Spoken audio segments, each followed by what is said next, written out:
தமிழக வெற்றிக் கழக தலைவர் விஜய் பிரபல ஆங்கில ஊடகம் ஒன்றுக்கு பேட்டி அளித்துள்ளார்.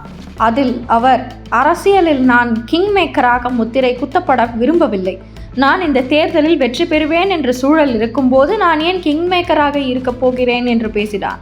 மேலும் அவர், ஜனநாயகன் படத்தின் வெளியீட்டுக்கு சிக்கல் வரும் என்று நான் முன்கூட்டியே கணித்திருந்தேன். எனது படம் அரசியல் காரணங்களுக்காக நெருக்கடிக்கு உள்ளாகியுள்ளது என்று முதன்முறையாக ஜனநாயகன் பட விவகாரம் குறித்து தனது கருத்தை பதிவிட்டுள்ளார். மதுரையில் திமுக காங்கிரஸ் கட்சியினர் நடத்தி வரும் போஸ்டர் சண்டை கூட்டணிக்குள் பிளவை ஏற்படுத்துமா என்ற கேள்வி எழுந்துள்ளது. காங்கிரஸ் கட்சியினர் மாநகர திமுக செயலாளர் தளபதி எம்எல்ஏவாக உள்ள மதுரை வடக்கு தொகுதி முழுவதும் காங்கிரஸ் கட்சிக்கு ஓட்டு கேட்டு போஸ்டர் ஒட்டி அப்பகுதி திமுகவினர்களை உசுப்பினர். இதற்கு பதிலடியாக அதே தொகுதியின் பல்வேறு இடங்களில் திமுக மாவட்ட செயலாளர் தளபதி படத்தை போட்டு வாக்களிப்பீர் உதயசூரியன் என்ற போஸ்டர்கள் ஒட்டப்பட்டுள்ளது. சிவகாசியில் அதிமுக முன்னாள் அமைச்சர் KT ராஜேந்திர பாலாஜி செய்தியாளர்களிடம் பேசினார். அப்பொழுது அதிமுக பாஜக கூட்டணி வெற்றி பெற்று பழனிசாமி தனித்து ஆட்சி அமைப்பார், திமுகவை வீழ்த்த வேண்டும் என்பதற்காகவே தேமுதிகவை விஜயகாந்த் ஆரம்பித்தார். அதை தெரிந்துதான் அவர்கள் முடிவெடுப்பார்கள் என எண்ணுகிறேன். முடிவு அவர்களது விருப்பம் என்று பேசினார். அன்புமணி தலைமையிலான பாமக மாம்பழம் சின்னத்தை பயன்படுத்துவது சட்டவிரோதமானது என்று டாக்டர் ராமதாஸ் முழங்கி வரும் நிலையில் அன்புமணிக்கு தேர்தல் ஆணையம் மாம்பழ சின்னம் ஒதுக்கீடு செய்துள்ளதாக கடிதம் அனுப்பியதை எதிர்த்து ராமதாஸ் தாக்கல் செய்த வழக்கு சென்னை உயர்நீதிமன்றத்தில் வரும் பிப்ரவரி 2ஆம் தேதி விசாரணைக்கு வர இருக்கிறது. வருகிற பிப்ரவரி 2ஆம் வாரத்தில் நடிகர் விஜய் தலைமையில் தமிழக வெற்றிக் கழகத்தின் பொதுக்கூட்டம் வேலூரில் நடக்கிறது. இந்த பொதுக்கூட்டத்தின் பணிகளை மேற்பார்வையிட CTR நிர்மல்குமார் தலைமையில் 34 நபர்கள் கொண்ட குழு உருவாக்கப்பட்டுள்ளது. ஈரோடு பொதுக்கூட்டத்திற்கு பிறகு விஜய் பங்கேற்கும் முதல் பொதுக்கூட்டம் என்பதால் இக்கூட்டத்தின் மீது எதிர்பார்ப்பு அதிகமாகி இருக்கிறது.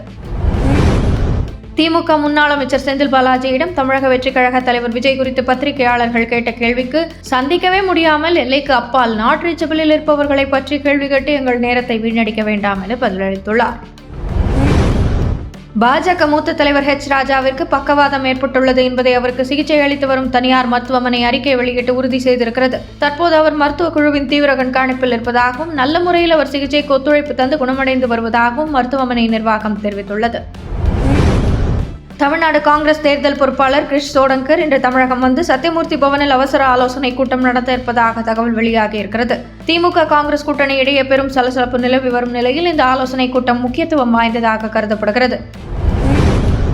மக்களவை எம்பியும் மறைந்த மகாராஷ்டிரா துணை முதல்வர் அஜித் பவாரின் மனைவியுமான சுனேத்ரா பவார் NCP சட்டப்பேரவை கட்சி தலைவராக தேர்ந்தெடுக்கப்பட்டார். இதைத் தொடர்ந்து அவர் மகாராஷ்டிராவின் துணை முதல்வராக பதவியேற்றார். இதன் மூலம் அம்மாநிலத்தின் முதல் பெண் துணை முதல்வர் என்ற வரலாற்று சிறப்பையும் அவர் பெற்றுள்ளார். இன்று மத்திய பட்ஜெட்டை மத்திய நிதி அமைச்சர் நிர்மலா சீதாராமன் மக்களவையில் தாக்கல் செய்கிறார். மேற்கு வங்கம், தமிழகம், அசாம், கேரளா மற்றும் புதுச்சேரி ஆகிய மாநிலங்கள் மற்றும் யூனியன் பிரதேசத்திற்கு இன்னும் 2 மாதங்களில் சட்டப்பேரவை தேர்தல் நடைபெற இருப்பதால் அதை குறிவைத்து பல முக்கிய அறிவிப்புகளும் சலுகைகளும் இடம்பெற வாய்ப்பிருப்பதாக கருதப்படுகிறது.